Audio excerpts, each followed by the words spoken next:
Interruption, but I'm Mike Wilbon. Jarrett Stidham isn't the only backup popping up on your TV. Now entering the game, Phil and Frank, folks. So you and Stidham, you don't have a commercial, do you? No. That backup thing, that backup series of commercials, you come in Not for a a bad family idea. member. I think that's a brilliant series of commercials. And because I'm the backup, we're going to go for the early points. Oh, are We're you gonna take sure? the field goal. Yes. Huh? We got a coach that's Yes. gonna not lose his mind. We're going to think. We're gonna have that. I'm the Welcome to PTI. Tony apparently has better things to do. So I am joined happily by our great friend from the starting lineup on Sirius XM, Mr. Frank Isola. Wow. I got cheered twice. Twice. That must be Seahawks and Patriots. Let's begin with the Seahawks beating the Rams in the NFC Championship game 31-27. Sam Darnold threw for 346 yards, 3 touchdowns, and no picks for Seattle. The Rams, meanwhile, muffed a punt that led to a score, and in the fourth quarter, with a chance to take the lead, were stopped on 4th down from the Seattle 6. Frank, what did you make of what the Seahawks did and how they did it? I thought they were terrific. I think Sam Darnold answered a lot of questions. You mentioned the numbers that he put up. I also thought when the Seahawks got the ball back after they stopped the Rams on 4th down, he threw for 3 first downs. So they were aggressive. He was smart, and it didn't kill the clock completely, but essentially ended the game. So I think for Sam Darnold, the guy that was a high draft pick in New York, bounced around in Carolina, did go to the Super Bowl as a backup with San Francisco, had a great year last year with Minnesota. Well, you have a quarterback like that. Why are you letting the guy go? And now he ends up in Seattle. I agree with that. And how about the year that he had, the game that he had, and that wide receiver for Seattle, Jackson Smith and Jigba? How good is he? And how about some of the hits that he took? If you had to pick a receiver to save your own life between him and Puka Nacua, who would you incredible. take? You wouldn't know. They're the 2 greatest things you've ever seen. With all due respect to, Jerry Rice. They take big hits, they make catches, and so Nacua catches a touchdown. It makes it 31-26. I understand it's late in the third quarter. But the one thing about Sean McVay, what about going for it, going for a 2-point conversion there? If you miss, you still need a touchdown. I think there was enough time. But Mike, if you make it, now you're only down 3. They did reach a point where maybe it was something I'm sure he did consider. We're going to get to real second guessing of a coach in the next story. But let's stay on Seattle for a second. I feel pretty good about this because the trade deadline, when the dust settled, I thought that Seattle was the best team in the league, and they proved to do that. This had to be on the quarterback. This was a referendum on Sam Darnold, a guy who was just turned loose from multiple places. And last year it had to be sort of an indignity. He had 2 bad games, but he also led the Vikings to something they couldn't reproduce this year. Yep. And he was so humble. And he took the high road yesterday, interview after interview, and asked how he felt about his journey having to take this winding road. And the way he handled himself. But I just thought, I kept waiting. I'm going to be honest about it. I was waiting is he going to go Sam Darnold? Is he going to go New York Jets Sam Darnold? It's almost an unfair question to ask. He answered it anyway. And so Seattle's can we say Seattle's the best team? Seattle's the best team in the NFC. I think you're right. And, we had the stat on Friday about when the number 1 scoring offense faces the number 1 scoring defense in a conference final Super Bowl, the defense always wins. That's right. And it's the same thing when it's the leading passer in the NFL plays the number 1 scoring defense. The defense always wins. And Seattle's defense in the moment of truth came up big, especially on the second to last series by the Rams. When Stafford, give him credit, he drove them right down the field. He's got those downs in. You think he's going to put the ball in the end zone on one of those throws. You do not think that he's going to come up empty, that Matt Stafford's going to come up empty. And by the way, going back to Seattle, when Los Angeles answered with a scoring drive, Darnold goes right down the field and Seattle scores as if he'd been doing this all his life. Yeah. So how about this, too? USC, who's had all those great tailbacks, obviously, over the years. Yeah. Sam Darnold, the first USC quarterback that's going to start a Super Bowl. That's a stunning, not believable stat, which I heard an hour or so ago. I think of all those great players, Marcus Allen, back in the day, Charles White. but at tailback. Yep, Anthony, the tailback. And not all of those guys made Super Bowls either. No. The college game was a completely different game. First from USC the pro game quarterback. back then. They've had so many great players. Never a quarterback start a Super Bowl. Hard to believe. No, it is. And by the way, this notion is somehow Matthew Stafford, his future's in question. What? He's coming. What? He's the MVP. What a great Where's he going? What a great, and so tough. It's a totally great player. That's why they shouldn't have run the ball on second down late in the game. Over in the AFC, the Patriots are back in the Super Bowl without anyone named Belichick or Brady. Head coach Mike Vrabel, quarterback Drake May, and a tough defense helped the Pats edge the Broncos in the mile-high snow, 10-7. Denver head coach Sean Payton said he regretted his decision to pass on a field goal in the first half that would have put the Broncos up 10-0. So, Michael, what stands out to you about this result? The snow and Sean Payton. That's it. That's all. I'm not going to go with a backup quarterback. I'm not going to go with Stidham. That's just almost unfair. I mean, we knew he was going to struggle. If you didn't think he was going to struggle against a defense as sophisticated as New England's, even if it was dry out, you're not paying attention. No. It's the weather, and it's Sean Payton. Sean Payton's a great coach. Who wouldn't want to have Sean Payton? He is also as arrogant as a summer day in Alaska is long, okay? He doesn't have the stones, apparently, to just say, I am to blame. I didn't kick the field goal. It's my call. I got to live with the decision. No, like it's a third person. Sorry, dude. And I think about all the times he made Russell Wilson look bad. He went after him, and he's got a bully, got that Parcells bully gene somewhere in him. And then he blew it. You got a backup quarterback who's going to pass in 11 years. You got weather. You know what the conditions are, and you're a damn good coach. But no, your arrogance took you there. That's what took Sean Payton there, and I'm glad he's got to live with this. Yeah, so we all on the East Coast, most of the country, we spent a couple of days knowing that a snowstorm was coming. So we prepare in advance. Shouldn't the head coach of the Broncos know that a storm might be rolling into Denver? It's a little different. It's a little different. You say it's a little bit different. Quick. Mike, comes faster in Denver over those mountains of the Rockies. You have to consider something like that. And the fact that it's a backup quarterback. Yes. Up to that point, the Patriots hadn't done anything. I could hear Bill Cowher, take the points. You take the points, you go up 10-0. Does it mean you're going to win? Maybe not. But Drake May didn't have a great game passing the ball. No, he didn't. You gave the Patriots their opening. And after that, after they didn't convert on fourth down, they had 3 field goals the rest of the game. I'm talking about Denver. Yeah. And 54 yards. Their offense didn't do anything. So then the weather comes in. 3 first downs. 3 first downs. 3 first downs.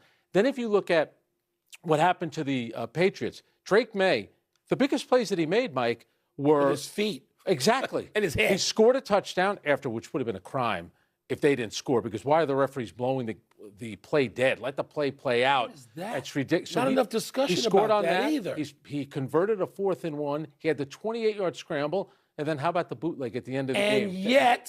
And yet, if you kick the field goal, Sean Payton, you've got the points, and you don't give them a short field to score their only touchdown on. So Sean Payton's got to live with this. He was chasing that field goal the rest of the game. Of course he was. Just kick it right there. Go up 10-0 with it. But you know what the problem, too, is in today's NFL, everyone goes for it on 4th down, which is fine. Yeah, because it's everybody's got some quarterback. Analytics monkey on speed dial that's telling them what to do instead of sometimes using common sense. The analytics can't take into account whether you've got Stidham, 9th-string quarterback, or Joe Montana. The analytics can't tell you that. And Stidham, he hung in there, but the turnover in that first half was a killer. I don't want to blame him. That. But you can't do that. Mike, just take the sack. There's one person to blame, and we've done it. At least I have. So, in 2 weeks, we'll have the Seahawks and Patriots facing each other in the Super Bowl 60. The same 2 teams that met in the Patriots' dramatic win in 2015. Frank, what are your first blush thoughts on this matchup? Well, the number 60 certainly applies because both teams went into the season as 60-1 favorites, or that were their odds, to win a Super Bowl for both of these teams. So it's a great story for both of them. I think when you look at Seattle, you tend to always go with the defense. And their defense has been outstanding. Mike McDowell, you look at him, the 2 years in Seattle, they've ranked first in points allowed. Last year, they were 11th. The last 2 teams in Baltimore were both in the top 5 in terms of points allowed. So defensively, they're superior. They're terrific. Yeah. And you still are dealing. I like the Drake May story. It's unbelievable that the Patriots are back in the Super Bowl with a new head coach and a new quarterback, but he's still a little unproven. I like his toughness. I think he has a chance to be great, but it wasn't like he was throwing the ball all over the field during the playoffs. I don't know whether it has something to do with it. He had two weather games. But, all right, but and Mike, so that's why I'm reluctant to get if Seattle crazy has a on the lead, defense, especially late, you're going to side with Seattle. I'm siding with Seattle already. I've been siding with them since October. Yeah. Because I just think that Seattle has the goods. And so now, I guess it could go the other way. That's why these games are so great.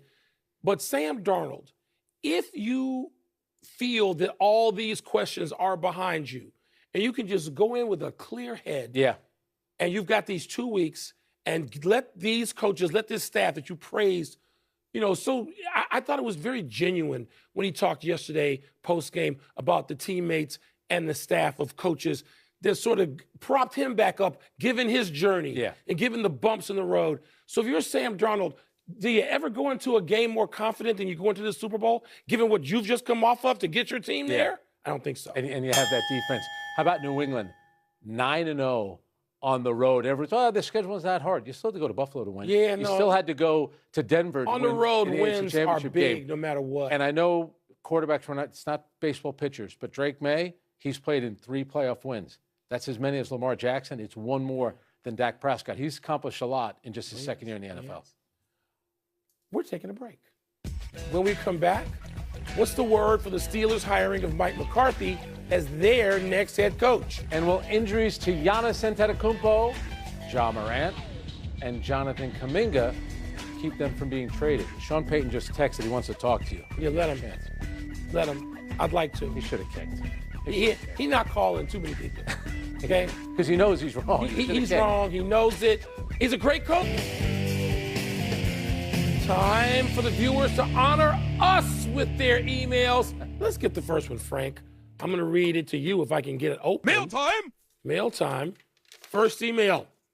It's on McCarthy. The Steelers McCarthy. What's the word to describe the Steelers' hiring of Mike McCarthy? I think it's smart, and I understand that some fans don't like it. I guess on social media, it's being panned. Look at the 2 coaches in the Super Bowl. One is a first-time head coach in Mike McDonald, and then you have Mike Vrabel, who obviously got experience. There's nothing wrong with the Steelers hiring an experienced coach, who, by the way, is 174 and 112. I was going to say. And has won 11 playoff games. If he was some dude, that'd be one thing, but he's not. And let me ask you this. Have the Pittsburgh Steelers done a pretty good job hiring coaches? They have. You would think that family would get the benefit of the doubt over anybody hiring a head coach in the league, considering they've only had now, 4 in the last, 50-some years. Yeah. Joe Starkey in the Pittsburgh Tribune, it was pretty interesting. He said it's kind of similar. Mike McCarthy, Mike Tomlin are kind of similar. Earlier in their careers, you give them an A+ for what they accomplished, Super Bowl.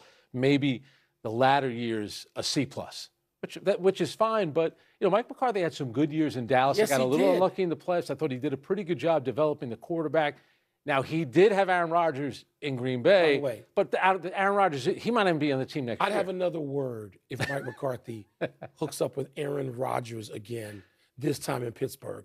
That I don't care to see. But Mike McCarthy, first of all, he's very deserving. Yeah. He's a worthy coach in this cycle of NFL coaches in terms of what he has done in a couple of different places, not just one, where he rode only one quarterback, whose name shall not be mentioned, but he had the good years in Dallas as well. Won 12 a couple of times. The Rooney and the Mara families are connected through marriage, the Steelers and the Giants. Yeah. And the way they went about their coaching hire is pretty similar. The Giants went with the experienced coach and John Harbaugh, and obviously Pittsburgh hired Mike McCarthy. I like the hiring. I like the hiring a lot. And I bet you like it a lot more because social media doesn't like it. You think I'm paying attention to social media? With the injuries to Giannis Antetokounmpo, Ja Morant, and Jonathan Kuminga, what has it done to the trade deadline? It eliminated the trade deadline. The trade deadline is irrelevant. Because if you're not talking about at least 2 of these dudes, what are you talking about? You're talking about some minor trades that'll still go down. And also, you're talking about a season that has been reduced. I mean, Kuminga, I realize that Kuminga, it hasn't worked at Golden State, but it could work somewhere. Yeah. Kuminga's too talented a player, and he's only, 23? Yeah. He wears a championship ring. Don't tell me that Kuminga's not worthy of someone's time. He was their leading investment. scorer when Steph Curry went down against Minnesota. He was their leading scorer in that. And so now he's just going to what? Just going to sit? And Giannis, like, they need Giannis in Milwaukee? No. Giannis needs to be gone from Milwaukee. I'm not saying he needs to demand a trade. That's not his way. Good for him. But the Milwaukee Bucks are going nowhere with Giannis. Yeah. So Kuminga's got a bone bruise. They're saying he's out indefinitely. A bone bruise that could take a while. Giannis is saying himself, like He said 4 to 6. He said 4 to 6 weeks, which not only makes him unhealthy for the trade deadline, he will not be available for the All-Star game where they're going to have U.S. team or 2 U.S. teams playing their national team. That's another story. Yeah. And then the injury to Ja Morant is an elbow, which doesn't appear to be as serious. My thing about Ja Morant would be this, though, Mike. The Washington Wizards essentially stole Trae Young from Atlanta. They didn't give up a lot to get him. Yeah. Would a team now, with Ja injured, with all the issues that he's had, would you try to lowball Memphis and think, you know what, we'll take him now when he gets healthy, he'll be good in our program? I'm not giving up first-round picks for Ja Morant in the DMV. Really? No, I didn't mean Washington. I meant what Washington did. Oh, what Washington did. Yeah. Another team doing that. Do Okay, that with another Ja team. Morant. There's certain places I'm not bringing Ja Morant into. Okay? We got to be honest about Ja Morant and the influence that he's susceptible to and that he has. Yeah. And so the fact that Ja's become irrelevant, it's sad. That's why you could It steal really him. is. That's why maybe you could for steal. very different reasons, he and Zion, who should be 2 of the faces of the league, poof. I know. They're not relevant. And unbelievable. And I think Giannis will get traded, but I think Milwaukee waits till after the season. They know they gotta wait which now. teams, like where they're drafting, like what wait. position they're going to draft in. Because you're trading Giannis, you better get young players and draft picks back. They got to wait. Yep. It's the trade deadline. What happened? Next week, next Thursday. Thanks for your email. Let's take one last break. When we come back, the impressive freshman, A.J. Debanza, gets a huge test tonight. And we'll react to the latest highlight from Lamine Yamal. Going to be a big star at the World Cup. Arizona, worthy #1 team? Yes. Yes, very much so. I've watched them only 3